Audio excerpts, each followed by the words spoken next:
Friends, मैं शुभेन श्रीवास्तव ज्ञान सागर institute से।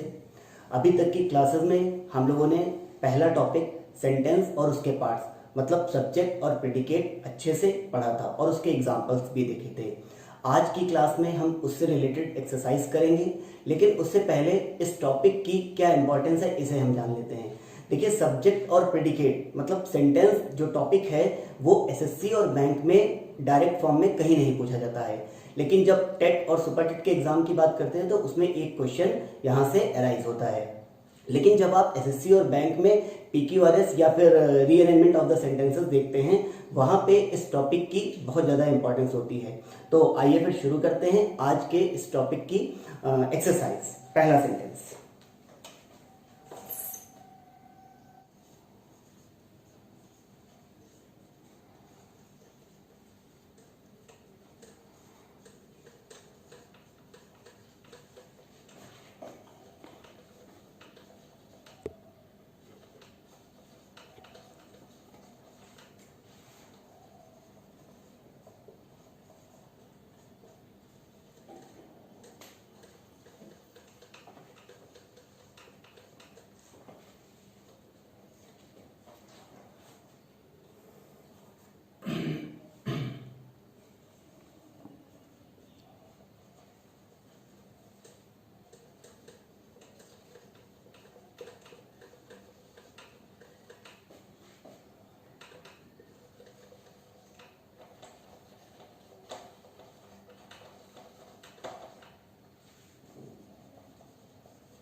तो ये फर्स्ट टू सेंटेंसेस हैं।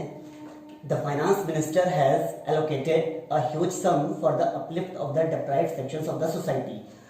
वित्त मंत्री ने एक बहुत बड़ा सम एलोकेट या निर्धारित किया है for the uplift of the deprived sections of the society, समाज के वंचित वर्गों को उठाने के लिए। अब इस सेंटेंस में आपको इस सेंटेंस में सब्जेक्ट और प्रेडिकेट आपको यहाँ पे सेपरेट करना होगा। इसी तरीके से दूसरा सेंटेंस देखिए, a good citizen is suppose to be convergent with the rules of the road.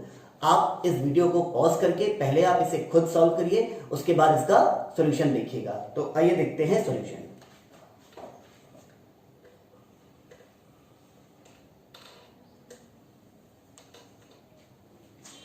एक मिनट में हम आपको टॉपिक पूरा रिवाइज करा देते हैं। सेंटेंस, उसके दो पार्ट, सब्जेक्ट और प्रेडिकेट। सेंटेंस में सब्जेक्ट वर्ब के पहले वाले पार्ट को हम सब्जेक्ट कहते हैं और जो वर्ब से स्टार्ट होता है उसे हम प्रेडिकेट पार्ट कहते हैं। हमने बीच में एक बात आपको ये भी बताई थी कि कभी कभी कुछ सेंटेंसेस में वर्ब के पहले एडवर्ब आ जाती है, तो ऐसे भी कुछ एग्जाम्पल हैं, तो उनको देखते हैं। तो इस सेंटेंस में आप देखिए, ये रही वर्ब, हेल्पिंग वर्ब और मेन वर्ब। इसके पहले का पार्ट आपका फाइनेंस मिनिस्टर है, ये आपका कहलाएगा सब्जेक्ट। इसके बाद जो बचा हुआ पार्ट है has allocated a huge sum, ये पूरा पार्ट आपका प्रेडिकेट कहलाएगा। बस क्वेश्चन जो आपका आता है वो इतना ही आता है कि दिए हुए सेंटेंस में सब्जेक्ट पार्ट क्या है। आइए नेक्स्ट सेंटेंस देखते हैं। A good citizen is suppose to be, फिर यहां पे वर्ब आ गया।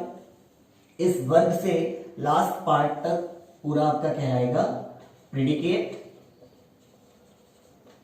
और ये आपका कहलाएगा सब्जेक्ट। इसे आप नोट कर लीजिए। इसके बाद हम लोग आगे कुछ और सेंटेंस देखते हैं। The opposition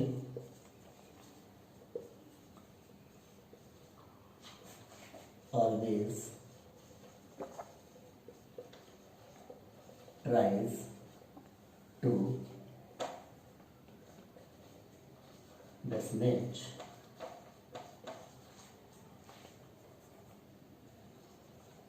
the reputation of the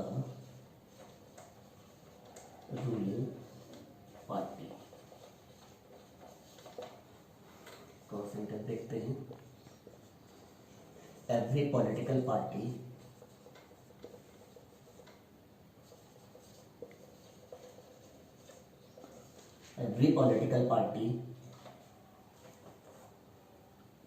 tries to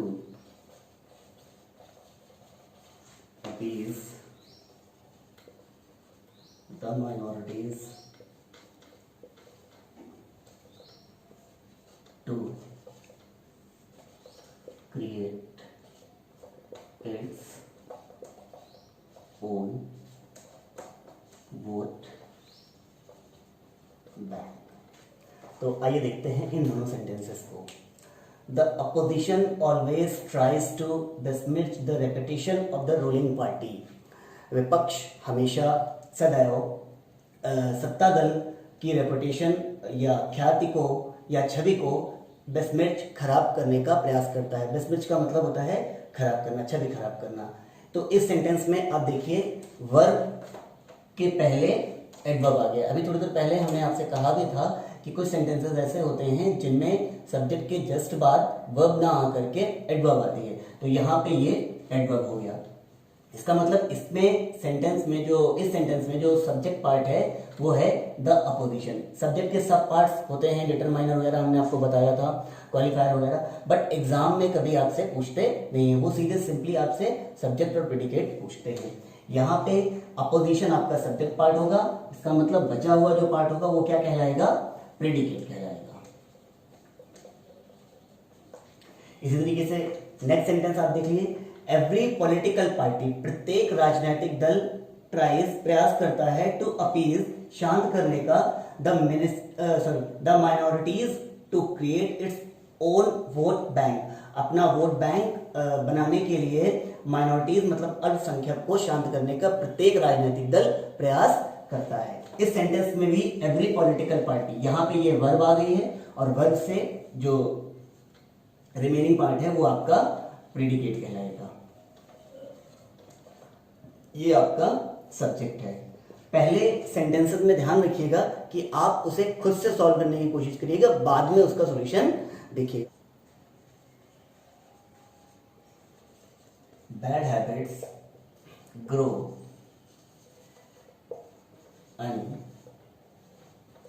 unconsciously।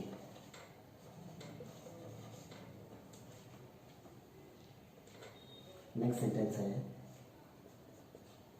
we cannot pump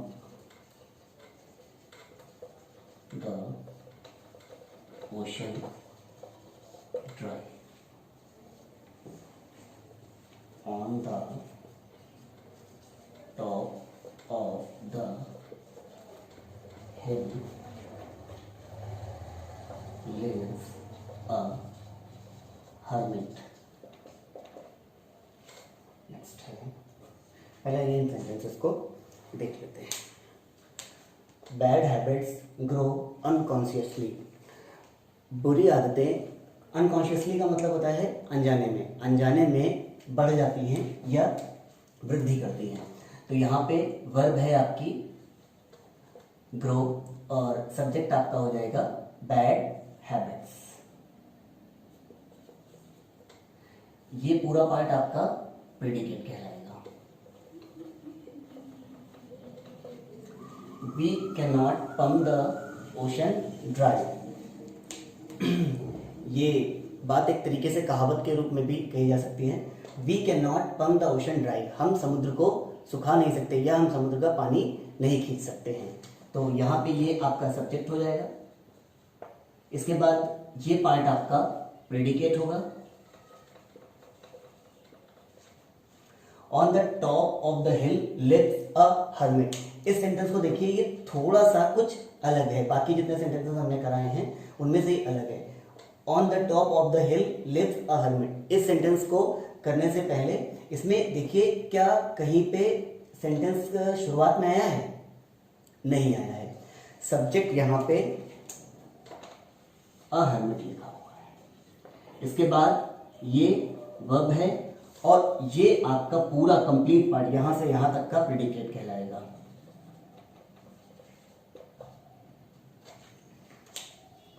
यहां पे इस सेंटेंस की जो स्ट्रक्चर है वो स्ट्रक्चर कहलाती है inversion form of the sentence.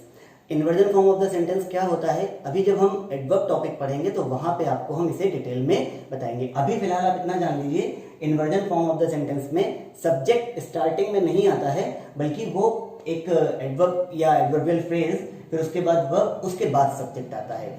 ऐसा क्यों होता है, किस लिए होता है, मतलब इसकी क्या वो हैं रूल्स हैं, ये सब हम लोग जो inversion form of the sentence पढ़ेंगे वहां पे हम लोग जानेंगे। अभी फिलहाल आप इसे नोट कर लीजिए, इसके आगे के कुछ सेंटेंस और भी देखते हैं।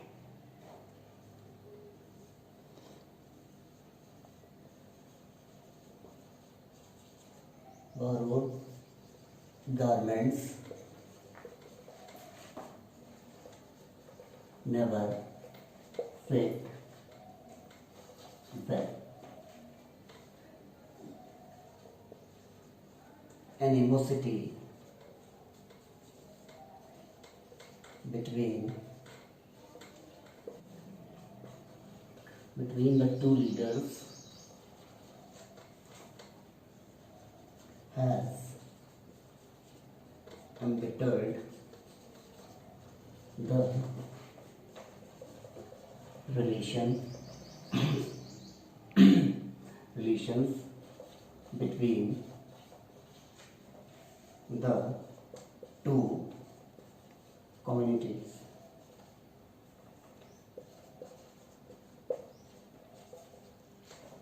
अब ये दो सेंटेंस हैं, borrowed garments never fit well. ये भी एक प्रकार की कहावत के रूप में प्रयोग कर सकते हैं या प्रवर्ब के रूप में, कि उधार लिए हुए कपड़े कभी भी फिट नहीं होते हैं या पूरी तरीके से फिट नहीं होते हैं अच्छी तरीके से। नेवर एक एडवर्ब है, ऐसा सेंटेंस हमने आपको पहले भी एग्जांपल में कराया था। इसका मतलब ये हुआ कि यहाँ पे प्रेडिकेट पार्ट की स्टार्टिंग नेवर से होगी, ना कि वर्ब से होगी। तो इस सेंटेंस का प्रेडिकेट पार्ट ये होगा, जबकि सब्जेक्ट पार्ट ये होगा। नेक्स्ट सेंटेंस देखते हैं, animosity between the two leaders has embittered. यहाँ पे ये वर्ब का पार्ट आ गया और वर्ब से लेकर के ये पार्ट आपका पूरा प्रेडिकेट कहलाएगा, जबकि ये पार्ट आपका पूरा सब्जेक्ट हो जाएगा। ध्यान रखिएगा, एनिमोसिटी से लेकर के लीडर्स तक का पूरा पार्ट आपका सब्जेक्ट होगा। इसे आप नोट कर लीजिए। एक सेंटेंस और देखते हैं, इसके बाद कुछ नए तरीके के सेंटेंस देखेंगे। False adulation of the leaders by their followers is a common practice. These adulation का मतलब चापलूसी या एक तरीके से झूठी प्रशंसा वगैरह होती है। False adulation of the leaders by their followers. Followers का मतलब अनुयायी, नेताओं के जो उनके अनुयायी होते हैं उनके द्वारा जो की झूठी प्रशंसा होती है, आजकल एक आम बात हो गई है। प्रैक्टिस का मतलब ऐसे प्रथा होता है, और यहाँ पे ये बात ध्यान रखना है कि प्रैक्टिस की स्पेलिंग यहाँ पे सीई है, ये एक नाउन होगी, और अगर सीई की जगह पे एसई हो जाता तो वो एक वर्ब होती और उसका अर्थ मतलब उसका मीनिंग होता अभ्यास करना। ठीक है, तो अभी तक हम लोगों ने इसके 10 सेंटेंसेस कंप्लीट किए हैं। अब इसके बाद कुछ अलग तरीके के सेंटेंस हम लोग करने जा रहे हैं। हम लोगों ने एक्सरसाइज में जो सेंटेंसेस किए हैं उन्हें हम लोगों ने सिंपली लिखा था, मतलब दिए हुए सेंटेंस में सब्जेक्ट और प्रेडिकेट को पिक करना था।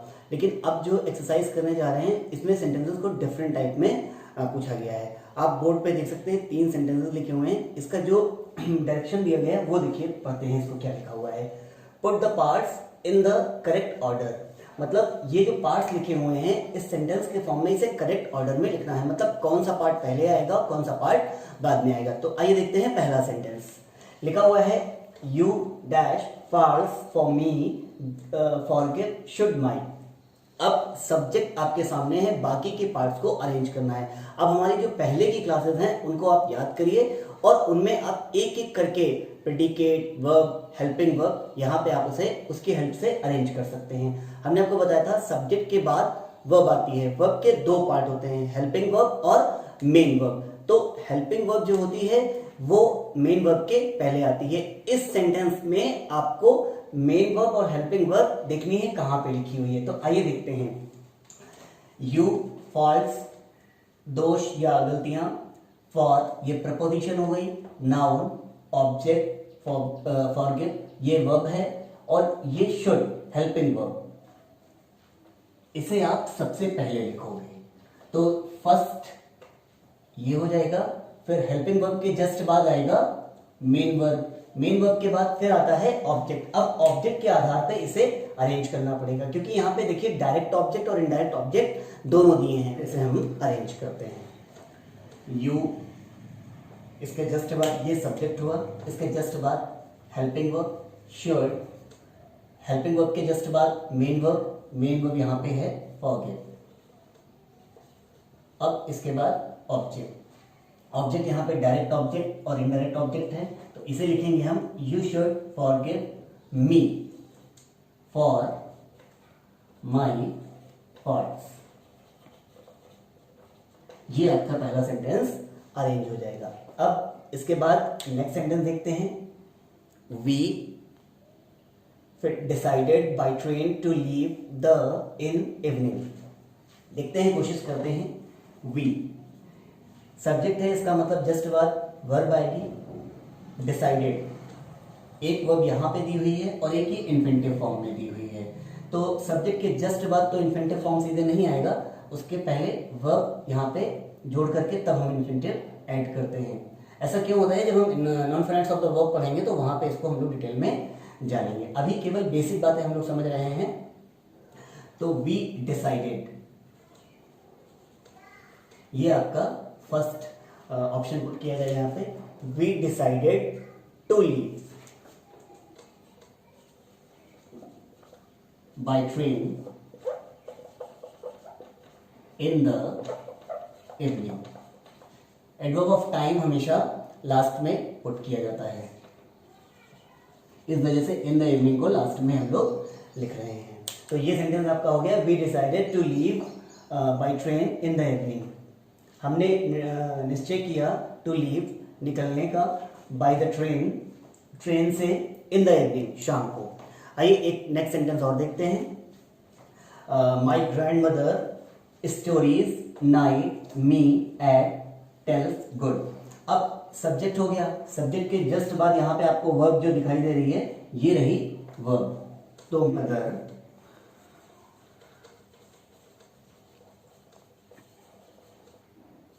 ये सब्जेक्ट हो गया। अब यहां पे stories night me at tells good, यहां पे सबसे पहले हमें वर्ब फाइंड आउट करनी है। तो यहां पे वर्ब जो है वो टेल्स है, तो माय ग्रैंडमदर टेल्स स्टोरीज मी, तो यहां पे इनडायरेक्ट ऑब्जेक्ट पहले लिखते हैं, टेल्स मी गुड स्टोरीज।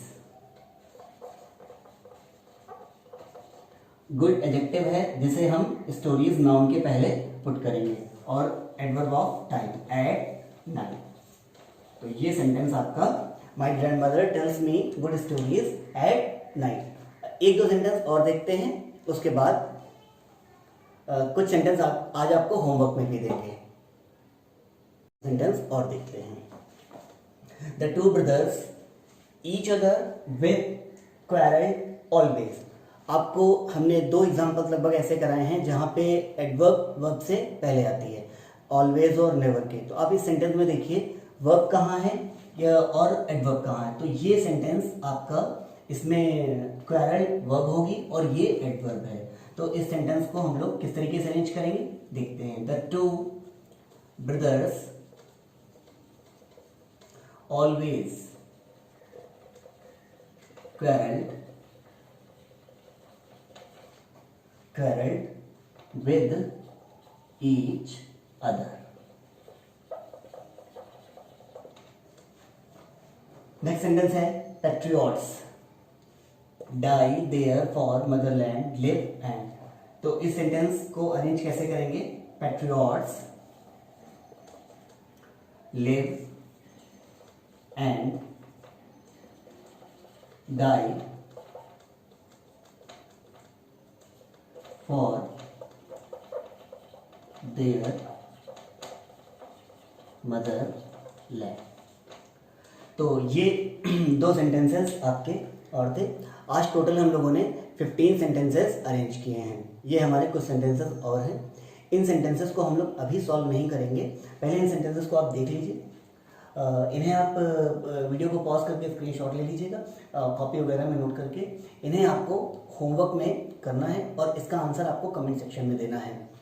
ध्यान ये रखना है कि इन क्वेश्चंस को हम लोग तब सॉल्व करेंगे जब नेक्स्ट क्लास हमारी होगी, तो उसके आंसर हम लोग वहाँ पे आपको बता देंगे। और सभी लोग जितने लोग इस वीडियो को देखेंगे, आप उसे जो है कमेंट सेक्शन में इसका आंसर जरूर बताएंगे। आज का हमारा पूरा टॉपिक कंप्लीट हो गया है पूरी तरीके से विद एक्सरसाइज।